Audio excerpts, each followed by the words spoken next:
Bueno, bienvenidas y bienvenidos todos los que ya están conectados a este primer webinar de la serie de 4 que vamos a hacer durante el mes de agosto para conmemorar el mes del corazón.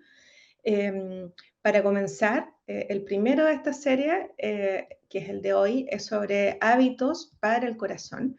Y para esto nos acompaña la doctora Evelyn Red. Hola Evelyn, ¿cómo estás?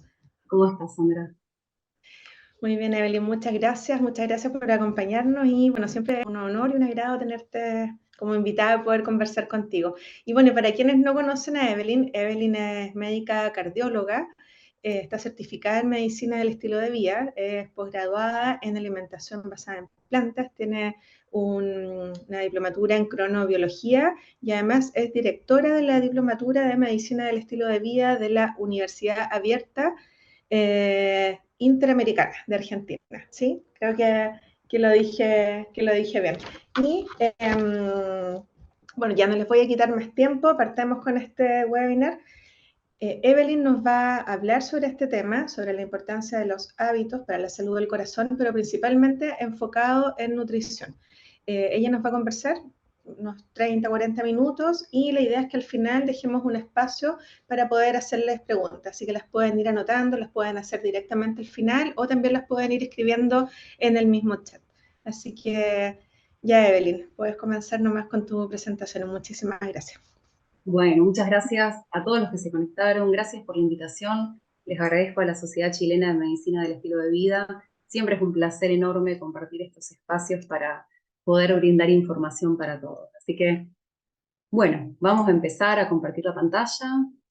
Me avisan si se ve correctamente. Bien.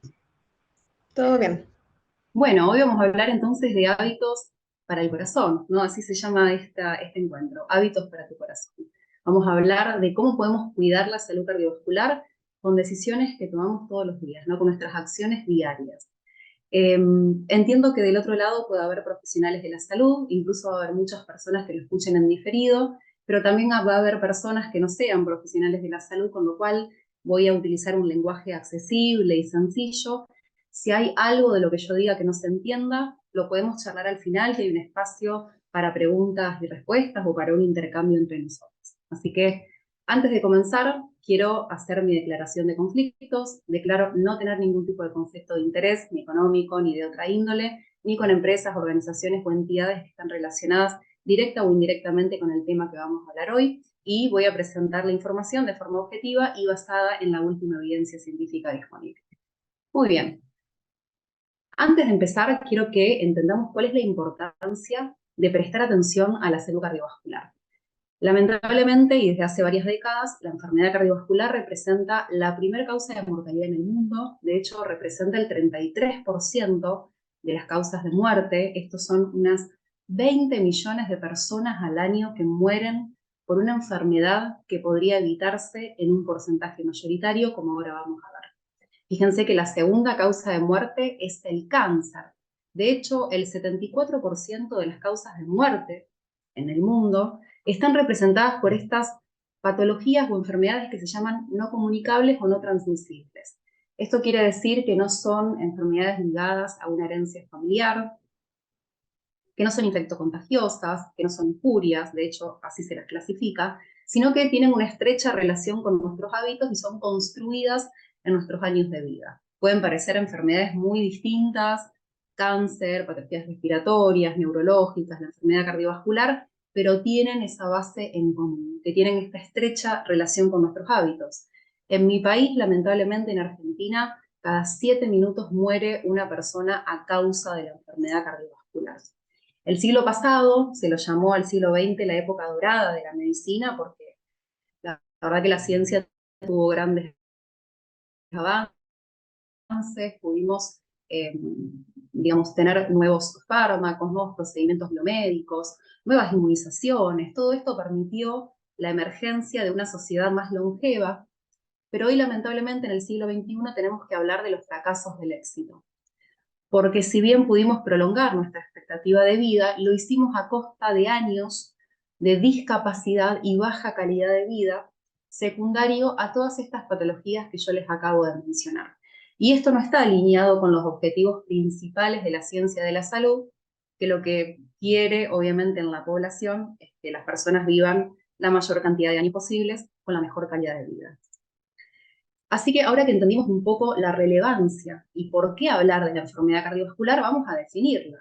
¿Qué es la enfermedad cardiovascular? Y si bien la definición más clásica que uno puede escuchar es que es aquella que afecta al corazón y al endotelio vascular, que es una capita de células que recubre por dentro nuestras arterias, y su principal causa es la aterosclerosis o la formación de esta placa de colesterol adentro de nuestras arterias, yo pongo un poco en debate esta definición porque es un poco reduccionista, va como al final del camino, ¿no? Menciona ya el final de la historia y no contempla las bases de la enfermedad cardiovascular. Me gusta mencionar la enfermedad cardiovascular como una respuesta esperable al estilo de vida actual. O sea, tenemos un estilo de vida actualmente sedentario, el sedentarismo, tenemos niveles de sedentarismo que no nos acompañaron ni por lejos a lo largo de nuestra historia. De hecho, el ser humano moderno, principalmente después de la revolución industrial, representa menos del 1% en nuestro tiempo evolutivo en la Tierra. Nunca tuvimos niveles de sedentarismo tan altos como los de ahora. Obviamente la baja calidad nutricional, el comer alimentos altamente industrializados, con baja calidad nutricional, el tener privación de sueño crónico, la famosa cronodisrupción, el pensar que el dormir es una pérdida de tiempo, el tener niveles altos de estrés crónico sostenidos en el tiempo, todo esto impacta en la salud cardiovascular. Y lamentablemente la medicina moderna puso mucho el foco en la enfermedad cardiovascular, en buscar nuevos tratamientos, nuevos procedimientos, nuevos fármacos. Lamentablemente construimos nuestra práctica médica en torno a la enfermedad. Y acá llegamos tarde, porque acá ya tenemos una persona que tiene o que debuta con un infarto, que ya tiene angina de pecho, dolor de pecho, que ya tiene una placa de ateroma visible en algún territorio de su cuerpo, con lo cual llegamos tarde. Por suerte existe la medicina del estilo de vida, que es el único enfoque médico que se encarga justamente de atender las bases de estas patologías, las causas reales, o sea, nuestros hábitos. ¿Mm? Hoy sabemos, las sociedades médicas lo saben de hecho, que por lo menos el 80% de la enfermedad cardiovascular hoy se podría evitar prestando atención a nuestros hábitos. O sea, 8 de cada 10 personas con enfermedad cardiovascular podrían evitarla si prestáramos atención a nuestros hábitos e hiciéramos realmente una medicina preventiva. Si hay algo en común con todas estas enfermedades que yo acabo de mencionar, es que tienen una base inflamatoria crónica, ¿sí? Todas las enfermedades crónicas no transmisibles. Y de hecho, la inflamación crónica es la base también del proceso de aterogénesis. Si hablamos de los pilares de la salud cardiovascular, tenemos que mencionar sin duda la alimentación, al ejercicio, al descanso, a la gestión del estrés, obviamente al cese del consumo de sustancias tóxicas como el tabaco o el alcohol. Por cuestiones de tiempo, hoy nos vamos a focalizar en la alimentación, pero hay mucho para hablar de todo esto, y de hecho con mucha evidencia científica. Pero entiendo que lo van a abordar también en próximos encuentros. Así que vamos a ver cuáles son los primeros factores de riesgo, o los más importantes, que contribuyen a estas causas de mortalidad global. Si vemos, podemos ver que en realidad las causas son muchas, pero hay unas que son importantes, de hecho están al principio, y entre ellas están los factores de riesgo dietéticos, que para enfermedad cardiovascular es tan importante como la hipertensión, es un gran factor de riesgo cardiovascular. Entonces, ¿cómo no hablar de alimentación si estamos hablando del principal factor de riesgo que contribuye a las causas de mortalidad por enfermedad cardiovascular? Y si desglosamos un poquito acá en factores de riesgo dietéticos, podemos ver que en realidad el no hacer una alimentación basada en plantas es lo que más contribuye a esta carga de enfermedad. O sea, el tener un bajo aporte de granos integrales, tener un alto consumo de sodio, un bajo consumo de frutas, de frutos secos y semillas, de vegetales, de omega 3, de fibra, de legumbres, ¿sí? O sea, lo que más nos contribuye a esta carga de enfermedad es no hacer o alejarnos de lo que es por definición una alimentación basada en plantas. De hecho, cuando vemos estudios científicos, grandes estudios como este, que es muy icónico en la cardiología, que se llama InterHeart, que agrupó a personas de 52 países del mundo, miles de personas, que transcurrieron por un infarto, y lo que pudieron ver es que el 90% de los factores de riesgo para la enfermedad cardiovascular tenían que ver con nuestros hábitos o eran consecuencia de nuestros hábitos. Por ejemplo, el tabaquismo, el colesterol elevado, los factores psicosociales que a veces están muy subestimados, fíjense, están en tercer lugar. La diabetes, la hipertensión, el bajo consumo diario de frutas y verduras, el sedentarismo, la obesidad. Si hablamos entonces de alimentación recomendada para la salud cardiovascular, ¿cuál es la alimentación que actualmente recomienda la ciencia? Bueno, la alimentación basada en plantas. ¿Qué es la alimentación basada en plantas? Es un patrón alimentario que está constituido mayoritariamente o completamente por alimentos de origen vegetal, enteros no procesados, por ejemplo, vegetales o verduras, frutas, legumbres, cereales integrales, frutos secos y semillas, ¿sí? Como también propone la Escuela de Harvard en lo que es el plato saludable. Para que tengamos algo más esquemático, más fácil de poder observar, traje esta imagen del Colegio Americano de Medicina y Estilo de Vida, donde nos recomienda que deberíamos transicionar de este plato, que es el típico plato occidental o americano, con muchos productos ultraprocesados, carne procesada, azúcares refinados, alto en calorías y bajo en aporte nutricional, que incrementa el riesgo de obesidad, diabetes, enfermedad cardiovascular e incluso algunos tipos de cánceres, que podamos migrar hacia un plato basado en plantas, como el que se ve acá, que no solamente baja el riesgo de todas las enfermedades que acabo de mencionar, sino además que nos dice algo importante. Cualquier movimiento hacia este plato va a ser positivo para tu salud. O sea, cualquier porcentaje de tu plato que sustituyas por alimentos vegetales te va a dar un beneficio en la salud. ¿Qué es lo que nos dicen las principales sociedades de cardiología del mundo, donde nosotros basamos nuestras recomendaciones de práctica clínica, como la Asociación Americana del Corazón, como la Sociedad Europea de Cardiología, como el Colegio Americano de Cardiología? Bueno, básicamente para el cuidado de la salud cardiovascular, lo que nos recomiendan, con un alto nivel de recomendación, para la redundancia, es llevar una alimentación integral basada en plantas. Nos dicen que comamos una gran cantidad de vegetales y frutas, que elijamos granos enteros por sobre granos refinados, que elijamos grasas vegetales por sobre grasas animales, elegir fuentes saludables de proteínas a partir de legumbres, frutos secos y semillas. Estas recomendaciones que están dentro de las guías de práctica médica, quiero aclarar, que tienen una gran cantidad de evidencia científica que las sustenta, ¿sí? Para que estas recomendaciones estén en las guías de práctica clínica, tiene que haber una gran base de evidencia que haya estado revisada y revisada por expertos. Entonces, realmente que esto se agregue en las guías de práctica clínica significa de que es algo que ya no tenemos dudas al respecto. De hecho, una de estas sociedades que les acabo de mencionar, que es la Asociación Americana del Corazón, publicó el año pasado un score, podríamos decir, o un índice de calidad de la alimentación, que me parece muy práctico para que podamos verlo, porque no solamente lo podemos utilizar los profesionales de la salud, sino todos para basar nuestra alimentación. Otorga puntaje positivo o negativo según el tipo de alimentos. Y nos dice que va a ser positivo que incorporemos más de 340 gramos de frutas al día, que va a ser positivo que sumemos más de 180 gramos al día de vegetales, que sumemos granos integrales, más de 90 gramos al día, que sumemos legumbres, frutos secos, y le da puntaje negativo no solamente a las bebidas ultraprocesadas y azucaradas, lo cual es lógico, pero también a la carne roja y la carne procesada. De hecho, nos recomienda no consumir más de 28 gramos al día de carne roja y no más de 13 gramos al día de carne procesada. Y esto tiene que ver con que se ha estudiado un vínculo entre el consumo de carne y la enfermedad cardiovascular.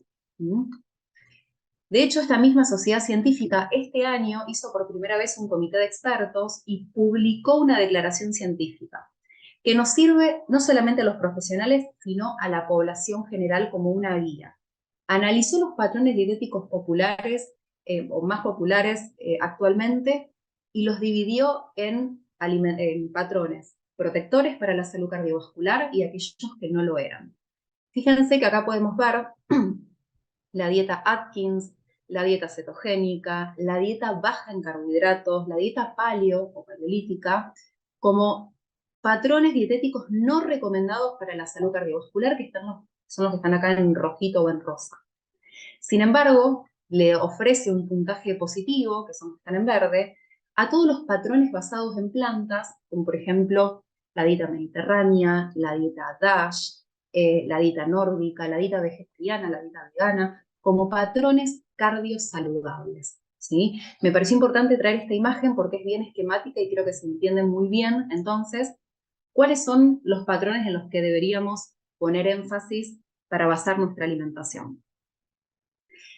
Y más allá de patrones, hablando de patrones dietarios, las sociedades científicas también nos dan recomendaciones específicas para nutrientes específicos.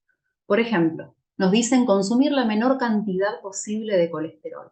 Esto tiene que ver con que el colesterol no es un nutriente esencial, el colesterol lo produce nuestro cuerpo, las cantidades necesarias para nuestras funciones biológicas, no es necesario comer colesterol. Nos dicen de tratar de restringir el consumo de grasas saturadas a menos del 10% de nuestras calorías diarias, tratar de consumir menos de 2.300 miligramos de sodio al día, tratar de consumir la menor cantidad posible de azúcares simples y de grasas transgénicas.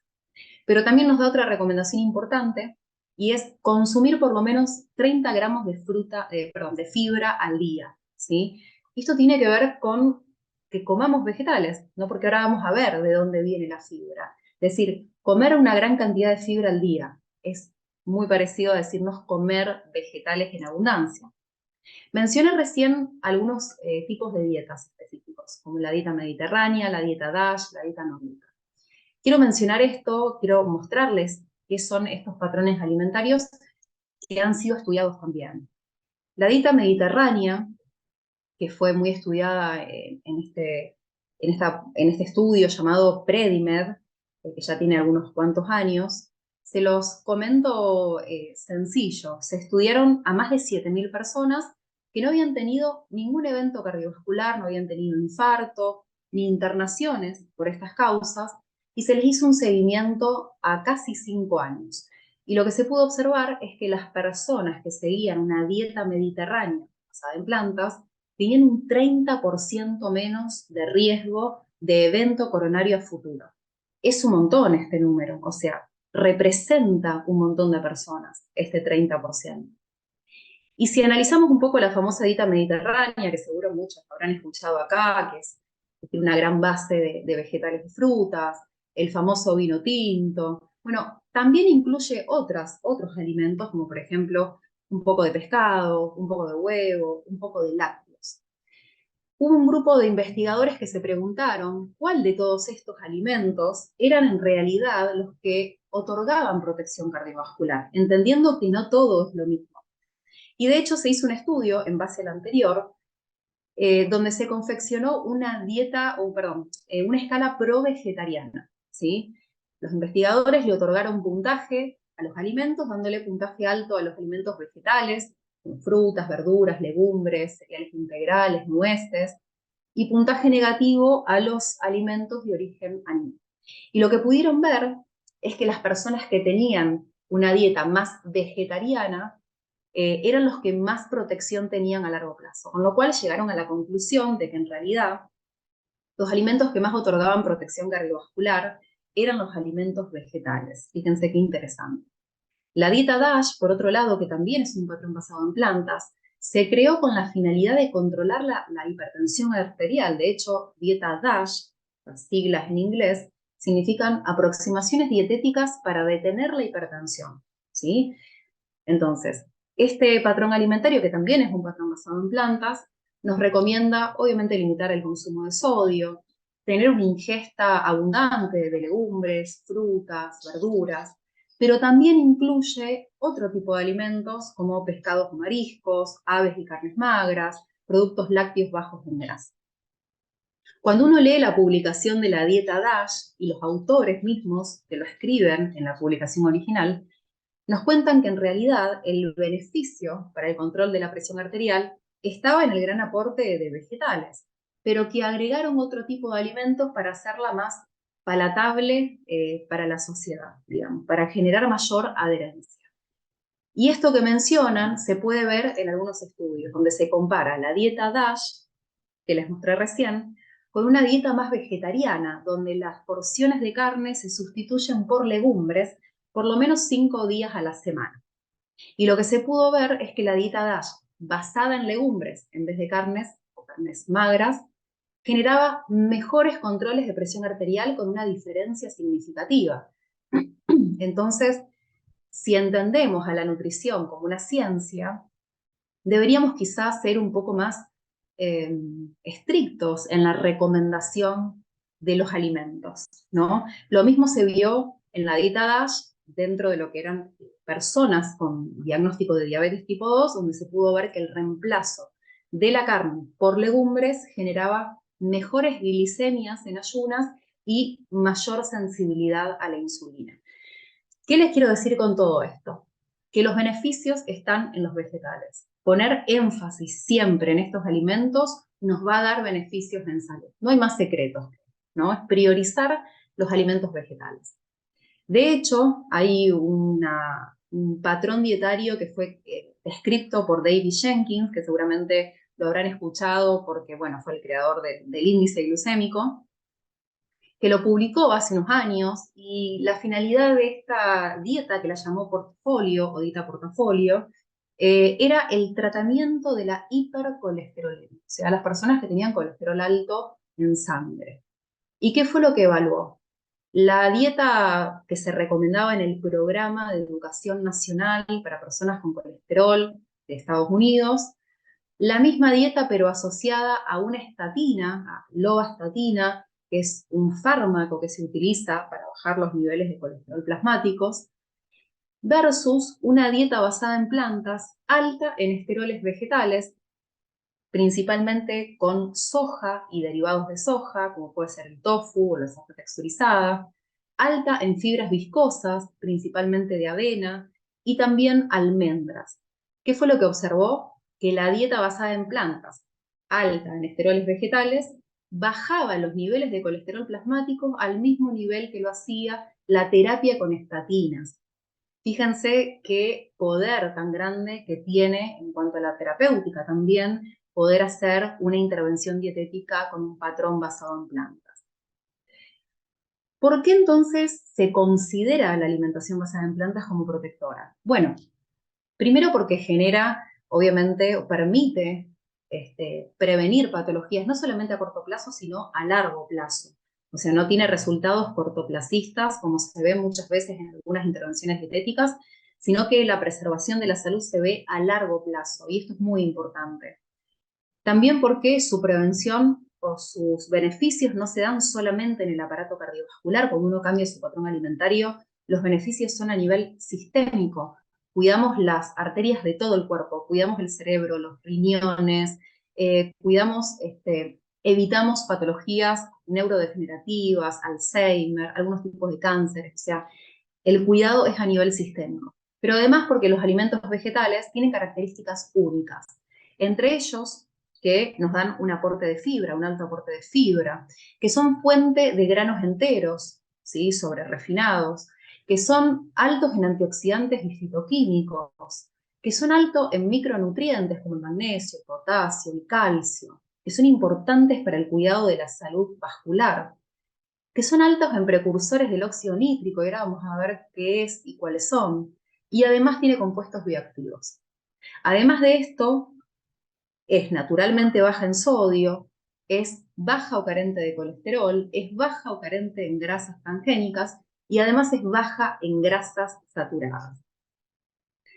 Recién les mencioné los fitoquímicos. Los fitoquímicos, fito significa planta. Son metabolitos que producen las plantas como protección para ellas mismas de adversidades del medio, protección contra depredadores, insectos, etc. pero que cuando nosotros los consumimos nos dan innumerables beneficios en salud. De hecho, los fitoquímicos son los que le dan el color a las frutas y a las verduras. Por ejemplo, el licopeno del tomate rojo, los betacarotenos naranjas, las antocianinas y los flavonoides, color violeta, etc.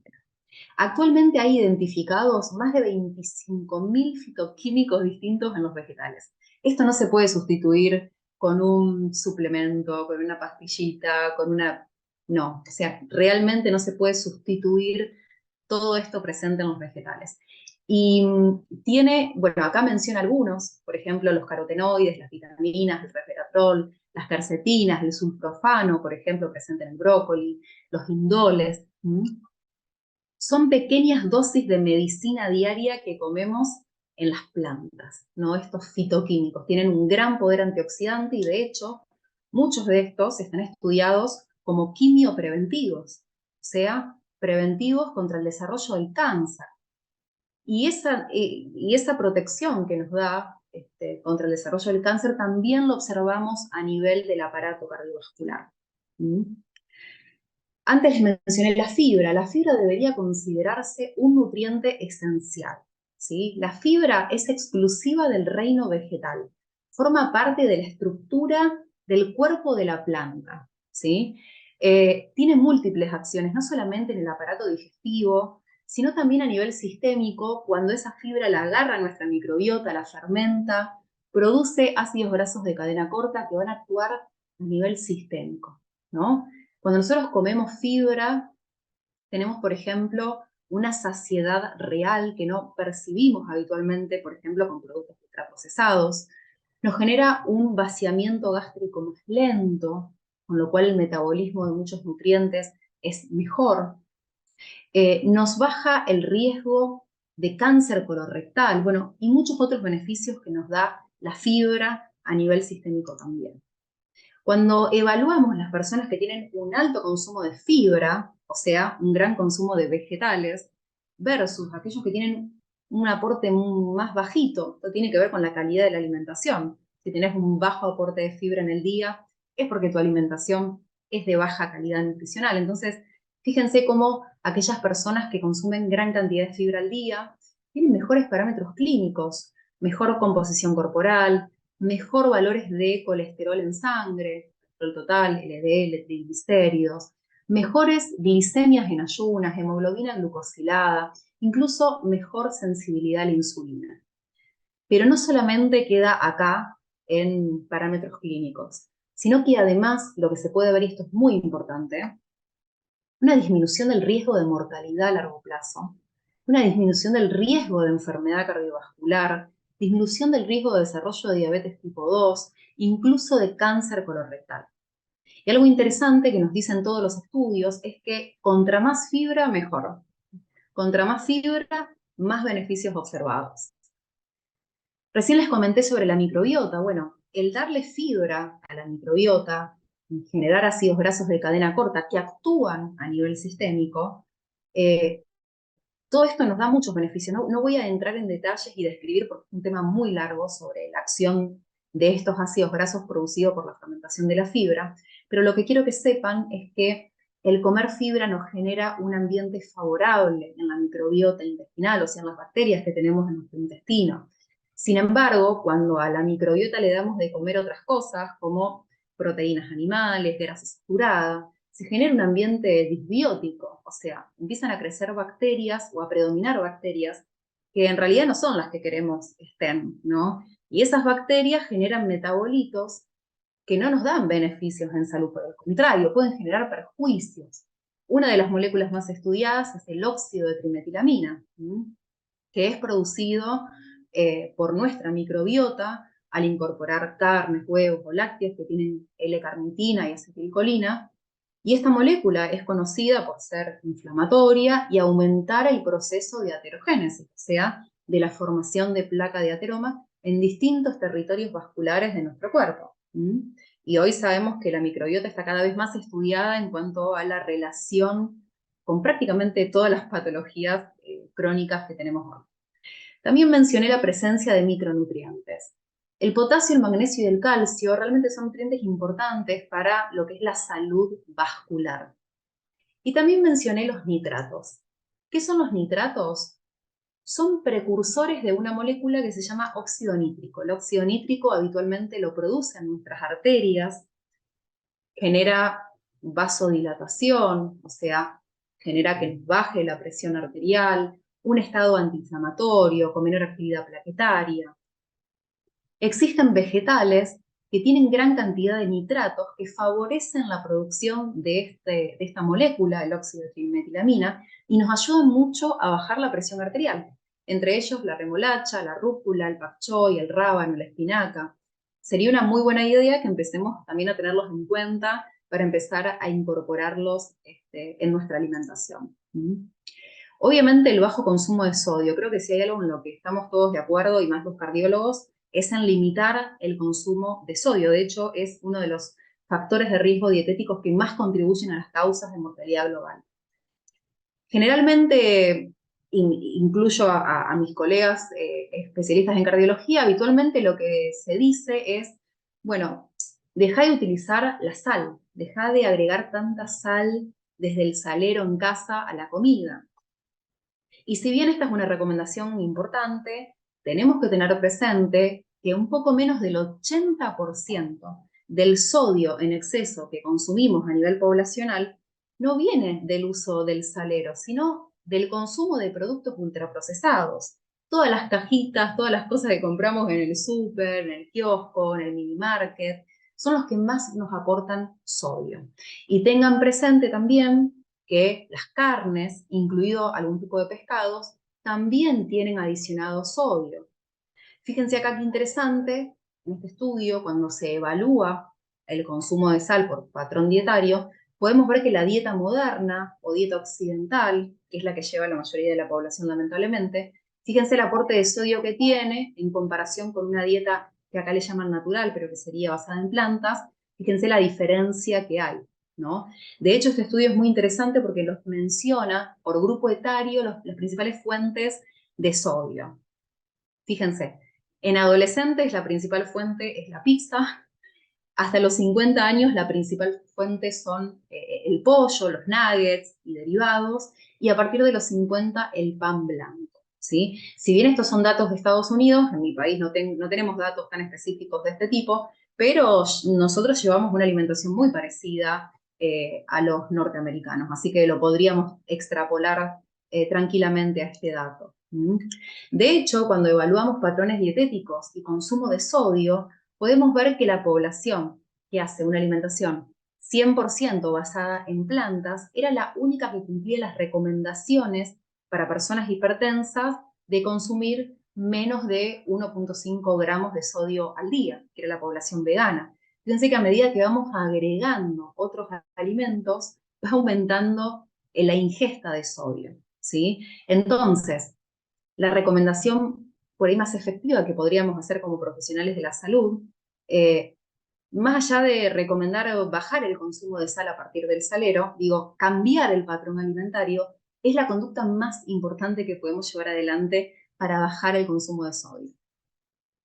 Mencioné también los granos integrales y la calidad de los carbohidratos. Acá hay como una cuestión de que, digamos, está muy difundido y está muy de moda las dietas bajas en carbohidratos, las dietas cetogénicas, que nos alejan un poco de los alimentos saludables.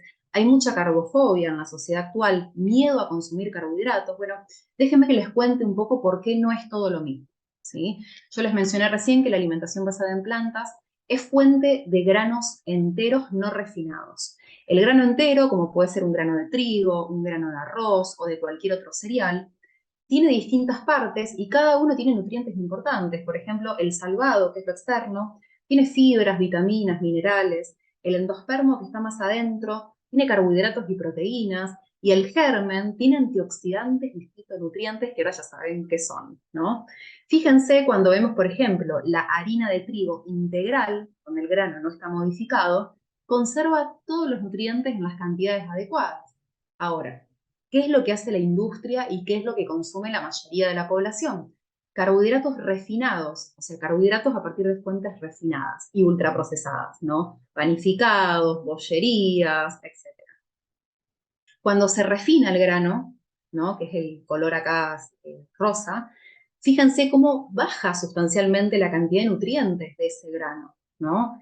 Y algo medio casi gracioso, diría yo, que hace la industria, es después de refinar el grano y sacar gran parte de los nutrientes, lo enriquece, le agrega nutrientes, unos pocos y en cantidades desmedidamente altas que no necesitamos. Entonces, ojo con confundir esto, porque hay incluso profesionales de la salud también que mezclan todo y meten a todas las fuentes de carbohidratos como si fueran las mismas. Bueno, no podemos obviamente decir que es lo mismo una quinoa, una avena o un arroz integral que una coca, que una factura, que una masita, y muchas veces se mete a todo en la misma bolsa sin discriminar. De hecho, fíjense este estudio que interesante, donde se evalúa el consumo de fructosa, ¿no? Que siempre se menciona, por los triglicéridos, el hígado graso, eliminemos la fructosa, así como una generalidad. Bueno, fíjense que según la fuente de fructosa, se evaluó la incidencia a largo plazo de síndrome metabólico.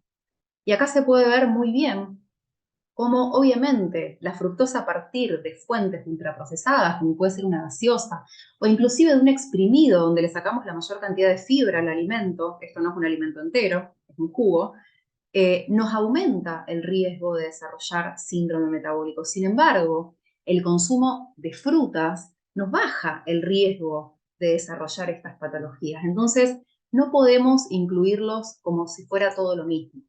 Este estudio también evaluó la calidad de los carbohidratos en la salud humana y acá podemos ver muy bien cómo el aporte de granos integrales, en este caso, baja el riesgo de mortalidad futuro, baja el riesgo de enfermedad cardiovascular, baja el riesgo de diabetes tipo 2, baja el riesgo de cáncer colorectal. Entonces, ojo con confundir esto, ¿no? Porque no es lo mismo y no tienen el mismo impacto en salud. Y sacar carbohidratos de fuentes saludables sería sacrificar alimentos de buena calidad nutricional que nos aportan muchas cosas interesantes. Así que por eso las sociedades médicas en realidad no recomiendan las dietas bajas en carbohidratos, sino buscar alimentos o carbohidratos de fuentes enteras vegetales. Mencionamos las grasas también como recomendación, buscar grasas saludables. Bueno, podemos ver en distintos estudios que el reemplazo con la misma cantidad de calorías de un macronutriente por los distintos tipos de grasas, podemos ver cómo, por ejemplo, la grasa transgénica y la grasa saturada nos aumenta la mortalidad a largo plazo. Sin embargo, las grasas mono y poliinsaturadas de origen vegetal nos bajan el riesgo de mortalidad, ¿no? De mortalidad prematura. Si mencionamos grasas saludables de fuentes vegetales, podemos mencionar las semillitas de chía o de lino, que son fuente de omega 3, la palta, los frutos secos, las olivas, el aceite de oliva extra virgen también.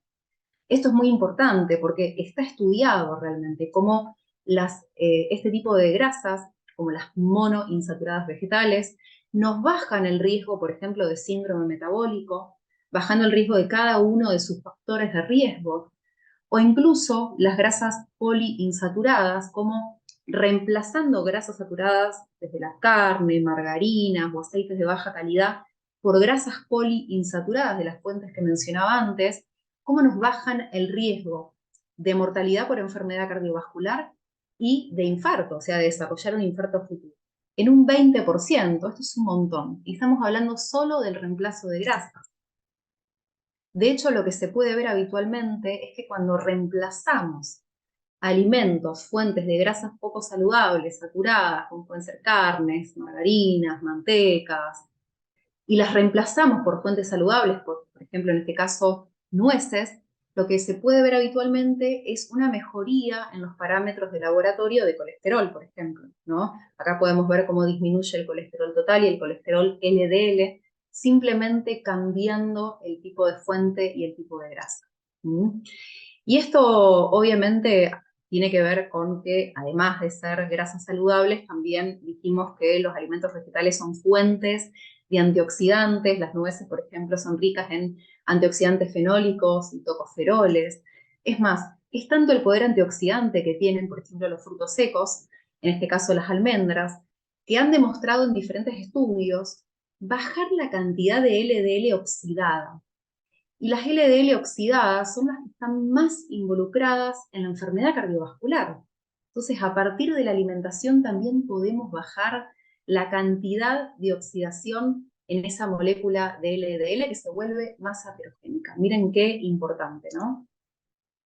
Este estudio lo traje como de forma anecdótica, me pareció súper interesante cuando lo encontré y lo leí, como personas que tenían disfunción endotelial, o sea, de esa capita que está en contacto con la sangre en cada una de nuestras arterias, esta disfunción secundaria a hipercolesterolemia, o sea, tener colesterol alto de forma crónica, como el sustituir fuentes de grasas poco saludables por grasas saludables, en este caso de nueces, mejoró la funcionalidad vascular. O sea, se estudió por un Doppler vascular y se vio que las personas que reemplazaban las grasas por grasas saludables tenían mayor calibre en las arterias, incluso cuando se sacó sangre tenían menores marcadores de inflamación en sangre. Miren qué interesante.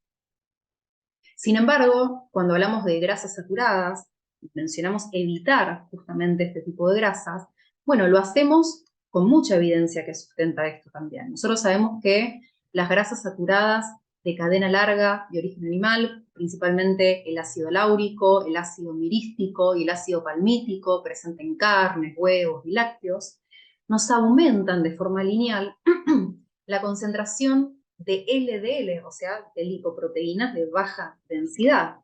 De hecho, cualquier consumo por encima de 0 de grasas transgénicas, grasa saturada y colesterol tiene la capacidad de aumentarnos la concentración de LDL plasmático. ¿Y por qué les menciono esto? Porque hoy sabemos con mucha certeza de que el colesterol LDL es causante de enfermedad cardiovascular. Lo sabemos gracias a ensayos clínicos, a estudios de cortes prospectivas, epidemiología observacional e incluso estudios de randomización mendeliana. Todos nos dicen lo mismo, ¿no? Las LDL son causantes de enfermedad cardiovascular. Entonces, si tenemos un alimento o un nutriente, o un alimento que es fuente de este nutriente, que nos aumenta la concentración de LDL, definitivamente deberíamos evitarlo. ¿Mm? Incluso tiene tal impacto en las arterias que estos estudios que se hacen en un ambiente muy controlado, obviamente, ¿no? Pero digo, fíjense qué interesante cómo una comida alta en grasas saturadas nos puede bajar de forma transitoria el flujo en las arterias coronarias, incluso aumentar marcadores de inflamación y aumentar moléculas de adhesión. Esto quiere decir que después de una comida alta en grasas saturadas, aumentamos el riesgo de tener un evento coronario, y más si tenemos factores de riesgo de base, ¿no? Entonces, más razones para evitarlo. De hecho, es conocida la lipemia postprandial o este aumento de los triglicéridos después de una comida alta en colesterol y grasa saturada. Las horas siguientes a la comida, pero no un par de horitas, hasta 6 horas posteriores a esa comida alta en colesterol y grasa, es que nos aumentan los triglicéridos en sangre. Y la cuestión acá es que la mayor parte de nuestro tiempo estamos en periodo postprandial, porque comemos todo el día, picoteamos todo el día, no tenemos periodos o ventanas de ayuno, no tenemos horarios pautados digamos, de ingestas, ¿no? Entonces estamos todo el tiempo comiendo comida de baja calidad nutricional, que nos genera disfunción endotelial, que nos aumenta los triglicéridos de forma transitoria, y todo esto nos aumenta el riesgo de enfermedad cardiovascular, ¿no? De hecho, está descrito esto de la aterosclerosis como un fenómeno postprandial, ¿no? En distintos estudios. Miren esto qué importante también, que es que la grasa saturada tiene una predisposición a depositarse en el tejido adiposo visceral. El tejido adiposo visceral, que es el que recubre nuestras vísceras, nuestros órganos, es el que está implicado en las enfermedades metabólicas. Y la grasa saturada tiene una predisposición a depositarse allí, a diferencia de, por ejemplo, la grasa monoinsaturada, que se deposita más cuando se consumen altas cantidades, ¿no? Con alto aporte calórico en el tejido subcutáneo. Esto también es importante, porque tiene que ver con el riesgo de enfermedad metabólica futura. Entonces, hoy tenemos todas las líneas de evidencia que nos dicen lo mismo, que basemos nuestra alimentación, que busquemos alimentos vegetales, ¿no? Que basemos nuestra alimentación en patrones basados en plantas.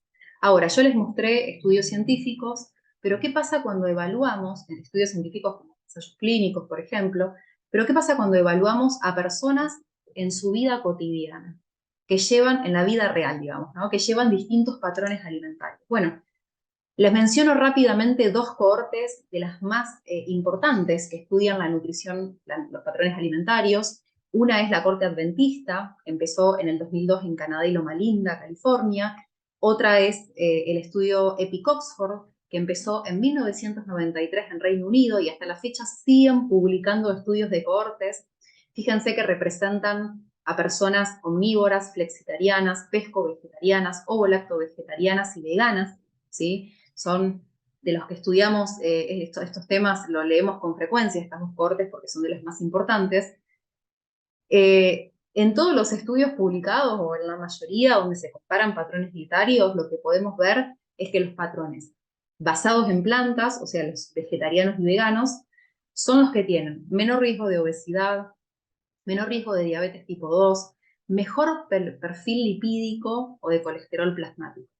Pero no solamente esto, y vamos a lo más importante, la menor mortalidad que se observa en esta población y el menor riesgo de eventos cardiovasculares. Y esto no es algo menor, porque yo puedo tener un patrón dietético que me mejore la resistencia a la insulina a corto plazo, pero que a largo plazo me aumente la mortalidad, como puede pasar, por ejemplo, con las dietas cetogénicas. Entonces, no es lo mismo hablar del cuidado de la salud a largo plazo y de la disminución de mortalidad y eventos primarios, ¿sí?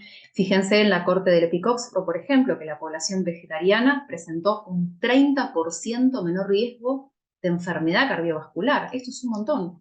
Y más hablando de la primera causa de muerte a nivel global. En esta corte adventista se vio principalmente acá más significativo en varones, 55 menor riesgo de enfermedad cardiovascular. De hecho, en los estudios también se puede ver en población vegetariana y vegana, en grandes estudios como revisiones sistemáticas y metaanálisis, que incluso hay menor incidencia de cáncer. En este estudio, por ejemplo, un 15% menos incidencia, o sea, nuevos casos a lo largo del tiempo. Y esto tampoco es menor porque hablamos de la segunda causa de muerte a nivel global. Entonces, para ir cerrando un poco toda esta información que les traje hoy, como recomendaciones finales para que se lleven todos profesionales de la salud, no profesionales de la salud, quienes quieran mejorar su alimentación, priorizar el consumo de fuentes de proteínas vegetales a partir de legumbres, cereales, secos y semillas.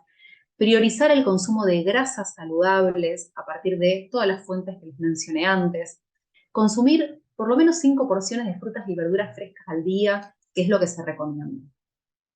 Si hay diagnóstico de hipertensión dentro de un patrón integral basado en plantas, puede ser una buena idea sumar alimentos altos en nitratos. Si hay diagnóstico de hipercolesterolemia, puede ser también una buena idea sumar fuentes de esteroles vegetales que tienen mecanismos estudiados por los cuales nos baja la colesterolemia, como puede ser la soja y derivados, como también les mencioné anteriormente. Y finalmente recordar que la alimentación basada en plantas es la recomendada por todas las sociedades científicas, tanto para la prevención como para el tratamiento de la enfermedad cardiovascular. Es el patrón dietético que cuenta con más evidencia científica de cardioprotección. Yo que les traje algunos estudios aislados, pero podemos estar hablando todo el día sobre esto y mostrando estudios que todos llevan a lo mismo, ¿no?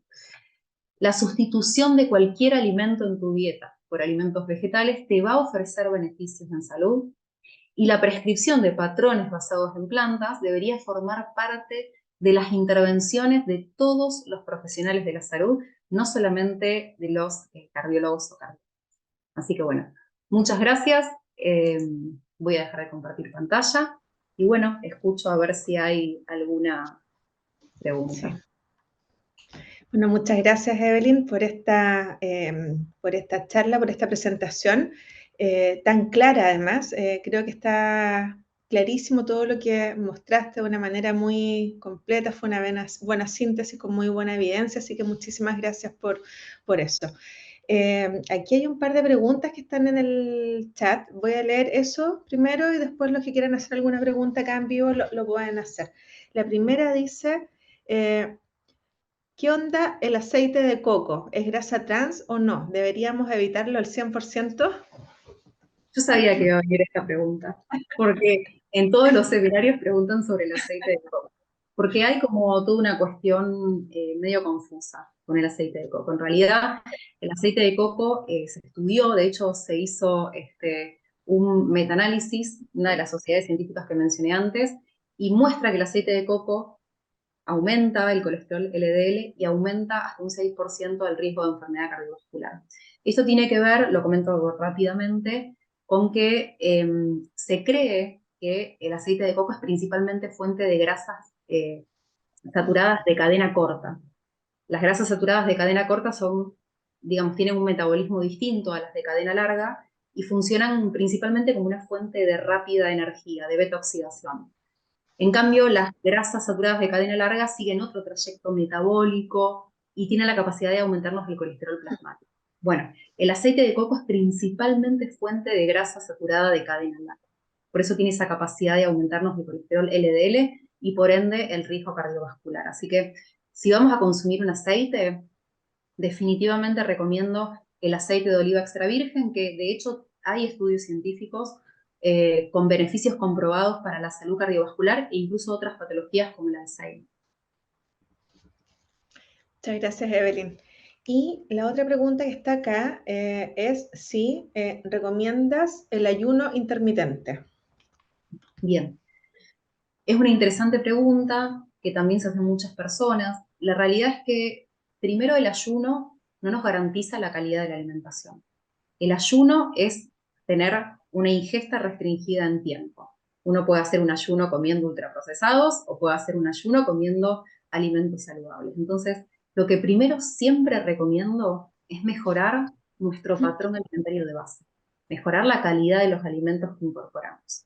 Ahora, si además de esto, porque de pronto te es cómodo, porque va con tus horarios, porque te hizo sentir mejor, porque quisiste probar, el ayuno intermitente, adelante, por supuesto que sí. De hecho, en la sociedad actual sería bueno que tengamos ventanas de ayunos más prolongadas porque tenemos muchas horas de ingesta, ¿no? Eh, Inclusive lo que más recomiendo, si vamos a hacer ayuno intermitente, es que podamos ayunar más llegada la tardecita noche, ¿no? Porque muchas personas hacen el ayuno y desayunan a la tarde, y la realidad es que si nos fijamos en nuestra cronobiología y la crononutrición, podemos ver que si comemos tarde a la noche, quizá el mismo plato que a la mañana, el metabolismo de esos nutrientes va a ser distinto, porque nuestro cuerpo se está preparando para dormir. Entonces, si querés ayunar, lo que yo te recomiendo es que empieces a alivianar las ingestas o comenzar el ayuno ya a la tardecita noche. ¿Mm? Sí, gracias, Evelyn. Y también recordar ahí que el ayuno intermitente puede ser una muy buena estrategia, pero no es para todas las personas y hay que tener igual mucha precaución con personas que han tenido o tienen riesgo de tener algún trastorno de conducta alimentaria, por ejemplo. Entonces siempre hay que hacerlo, ojalá, bajo supervisión y control médico. No sé si alguien Totalmente. más quiere hacer...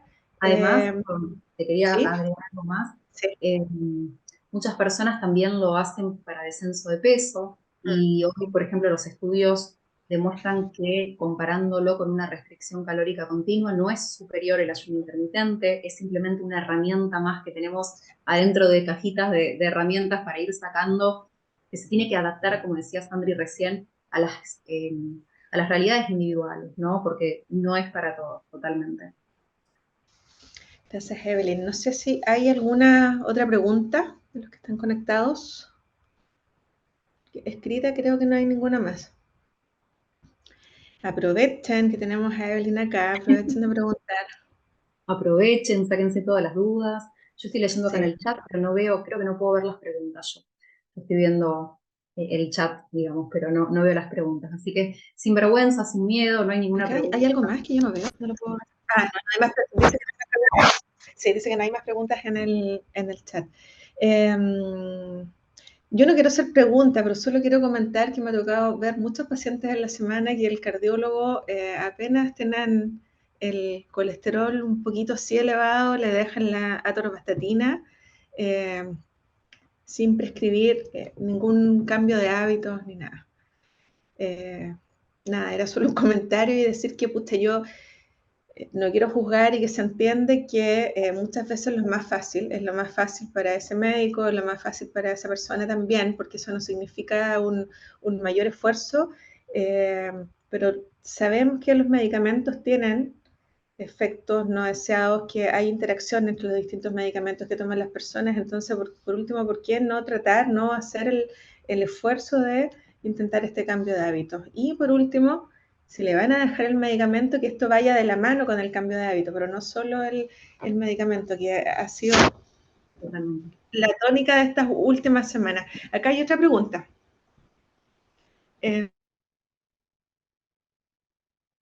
Ay, creo que te silenciaste, Santi, no te escucho.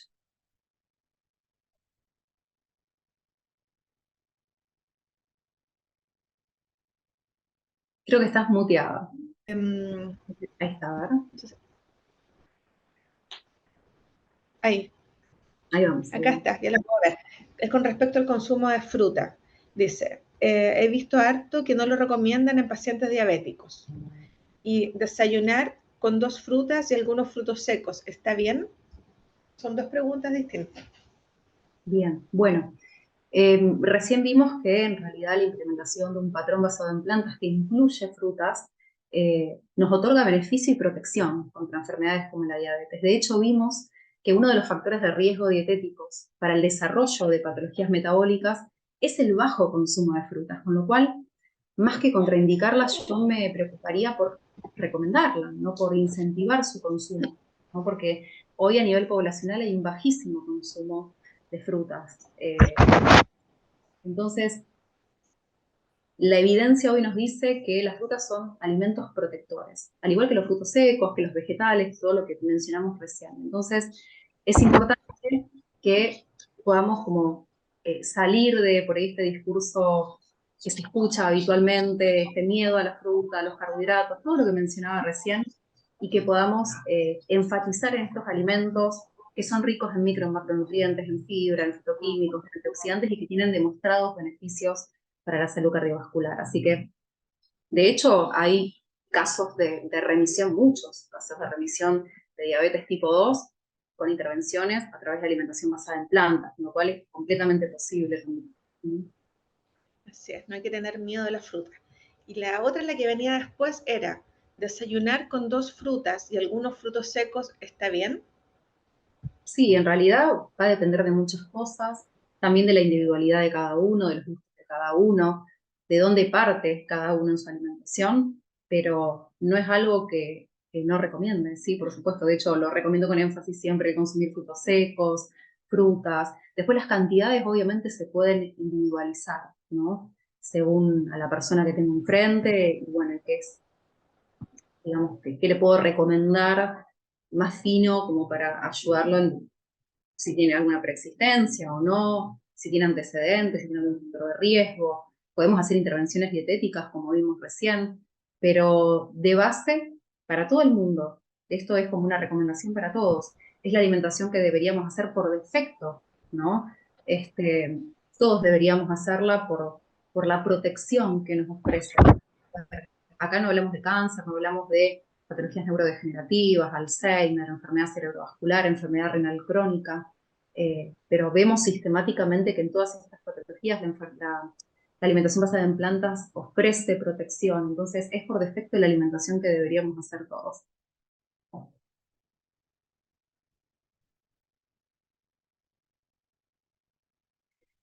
Y Sandri, con respecto a, creo que te muteaste de nuevo, pero con respecto a lo que mencionabas antes del tratamiento farmacológico con estatinas, lamentablemente es así. Muchas veces hay una cuestión también, una concepción de las personas de que el profesional que no medica es como un mal profesional, ¿no? O sea, vine al médico y no me recetó nada y yo me quería ir con un fármaco. Bueno, está también como ese concepto del otro lado. Entonces, entender también que es un compromiso del binomio, de ambas partes, que obviamente, digamos, desde los profesionales de la salud, nuestro aporte, entender que el estilo de vida y la prescripción de hábitos, no solamente alimentación, sino el resto de los pilares de la medicina de estilo de vida, tiene que ser la base de toda intervención. y que la farmacoterapia acompaña el cambio de estilo de vida y solamente cuando sea necesario, ¿no? No al revés. Entonces, cualquier intervención de la patología que sea, siempre tiene que estar acompañado de una intervención en el estilo de vida. ¿Mm? Sin duda. Gracias, Evelyn. Acá han llegado más preguntas. Otra, eh, sobre el ayuno. Doctora, ¿tiene algo que aportar sobre la autofagia? No, si bien el ayuno genera autofagia, es verdad, estudiado, también genera autofagia el ejercicio físico, o sea, no es el único camino para generar autofagia. Y yo me enfocaría más quizá en pensar en eso, en mejorar todos nuestros hábitos de base. Porque si uno quiere preservar la salud, más que promover la autofagia, eh, sería bueno que nos ocupemos de hacer una alimentación saludable, de dormir la cantidad de horas que se necesitan, de hacer la actividad física que está recomendada actualmente por las sociedades científicas. A veces ponemos muy el foco en una cuestión en particular, pero es como que el dedo nos tapó el sol, ¿no? Como perdimos de vista lo más importante, ¿no? Y aparte que eso ya está muy estudiado, todos los beneficios de todo esto que yo acabo de mencionar, ¿no? Poder ir modificando y hacer intervenciones en todos los hábitos. Entonces, creo que quizá haciendo el foco ahí, más que en la autofagia, por ejemplo, de un ayuno, definitivamente veríamos más beneficios, ¿no? Y además tendríamos un abordaje más integrativo de la salud, sin duda. Acá hay otra, dice, ¿qué pasa si al querer alcanzar buena ingesta de frutos secos y semillas sobrepaso mis gramos de ingesta de grasas diarias recomendadas? Bueno, en realidad se han hecho estudios con aportes altos también de grasa, perdón, ¿no? De grasa saludable. Pero acá lo importante es, digamos, ver también el aporte calórico diario total del día, ¿no? Y ver también cuáles son los objetivos individuales y cuáles son las preexistencias individuales. Si tu objetivo es bajar de peso, mantenerte, subir de peso, si tenés colesterol alto, si no tenés, si tenés antecedentes cardiovasculares, digo, todo eso se tiene que ver como de forma más individual, ¿no? Pero en un principio yo diría de que en realidad quizá prestar más atención al aporte calórico total del día, ¿sí? Y no a lo mejor pasarnos en el consumo de frutos secos, por ejemplo, De ¿no? frutos secos. En fuente de grasa. Sí.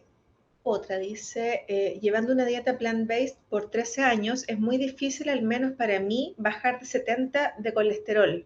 ¿Cómo bajar de 70 con solo dieta plant-based? 70, no sé, LDL, ¿será? O sea, Debe ser LDL, debe ser sí, DLL. eso. Sí. Bien, bueno, obviamente los valores a veces se individualizan. De hecho, tenemos tablas donde el riesgo individual se evalúa el riesgo individual también con el valor de colesterol, quizá no es para todos lo mismo. Un valor de 70, no te conozco, no sé sobre tus antecedentes, la verdad que no te conozco, pero no es un valor a priori de riesgo.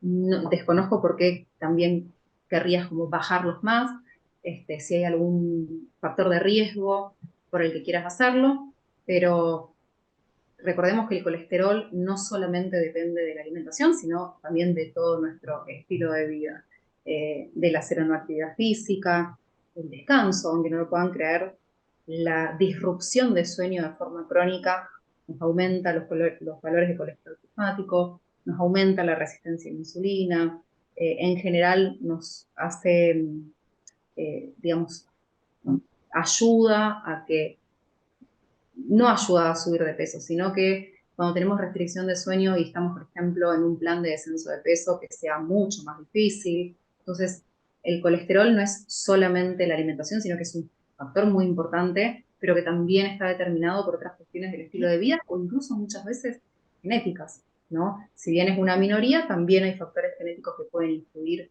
en los valores de colesterol plasmático. Entonces, habría que ver como tu caso en particular. Y nos quedan dos. Esta dice, soy de Osorno, que es una ciudad que queda al sur de Chile. Dice, por acá se consume mucha carne. Mi pregunta es, para un deportista que tiene un alto gasto con medicina de estilo de vida, ¿cómo se puede complementar ese gasto calórico? No sé si se entiende la pregunta. Me imagino que a través de la alimentación basada en planta.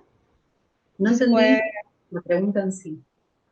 dice que es de una zona donde se come mucha carne para un deportista de alto gasto, eh, con medicina del estilo de vida. ¿Cómo se puede complementar ese gasto calórico? No sé si se entiende mi pregunta. Sí, bueno, el deportista de alto rendimiento, obviamente un abordaje aparte, porque la nutrición es distinta, el abordaje es distinto, el aporte calórico debería ser distinto, adecuado a los requerimientos de ese deportista. Ahora, se puede hacer una alimentación basada en plantas, 100% basada en plantas. En deportistas de alto rendimiento, sí, no hay dudas. De hecho, hay cada vez más deportistas de élite en el mundo, por ejemplo, que optan por una alimentación basada en plantas para el cuidado también de su salud. Después, obviamente, habrá que no descuidar el aporte calórico y el aporte de macronutrientes y de micronutrientes, que son importantes en el deportista. Vuelvo a decir lo mismo, esto hay que verlo de forma individual, pero si la pregunta es si se puede, sí, por supuesto que se puede. Y la última, Evelyn, dice, ¿con qué nivel de LDL comenzaría sí o sí con estatinas, además de hacer los cambios de hábitos? Bien, no hay un nivel corte. Eso se ve según el riesgo individual. También vuelvo a decir lo mismo. Vuelvo a decir lo mismo. No puedo dar recomendaciones generalizadas para todos porque no es para todos lo mismo. Y la persona que hace la pregunta yo en realidad no la conozco, no conozco su laboratorio, sus antecedentes. Muchas veces no depende, por ejemplo, del colesterol, de los valores de colesterol plasmático, la presencia de una placa de ateroma visible en un territorio vascular puede ser indicación de estatinas, sin embargo, tener valores normales de colesterol. Entonces, no es que hay un corte, se tiene que evaluar de forma individual. Más allá de eso, vuelvo a repetir lo mismo. Cualquier indicación de fármaco debe ir acompañado de un cambio de estilo de vida, ¿no? Incluso muchas veces se puede lograr la desprescripción de fármacos cuando empezamos con el cambio de hábitos, si no hay otra indicación por el cual se tiene que sostener la medicación, ¿no? Sin duda. Quiero aclarar que no estoy en contra de la utilización de la farmacoterapia, porque de hecho la medicina de estilo de vida es una especialidad, un abordaje de la medicina convencional, pero sí que debería ser nuestro primer abordaje siempre ante cualquier patología. Y el tratamiento farmacológico simplemente acompañar el cambio de hábitos. Así que todo eso se ve de forma individual, no es algo que pueda responder general, digamos, en generalidad por acá. Sí, muchas gracias, Evelyn. Esas eran todas las preguntas que estaban en el chat. No sé si alguien quiere hacer alguna pregunta por acá directamente. Parece que no. Bueno, Evelyn, muchas gracias, muchísimas gracias nuevamente por tu tiempo, por esta buenísima exposición. Agradecer también a todos los que se conectaron, a todos los que van a ver este webinar de manera diferida y bueno, también aprovechar de contarles la noticia. Evelyn ya está confirmada como expositora para nuestro congreso de noviembre, así que esperamos tenerla acá, presencial, esperamos, vamos a ver si es posible o no, pero ya está confirmada para el bloque de cardiometabólico. Y bueno, los esperamos a todos el próximo jueves, la próxima semana corresponde el segundo webinar, que es de actividad física y salud cardiovascular con los doctores Luis Vergara y Nicolás Bunster. Estas presentaciones van a quedar grabadas en nuestro canal YouTube, así que igual pueden seguir difundiéndolas ahí a quienes crean que les puedan servir con el link del canal. Así que muchísimas gracias a todos y muchísimas gracias a Evelyn nuevamente.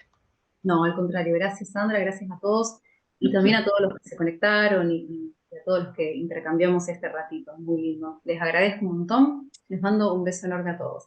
Un Gracias. abrazo, Evelyn, que estés bien, nos vemos, chao, chao.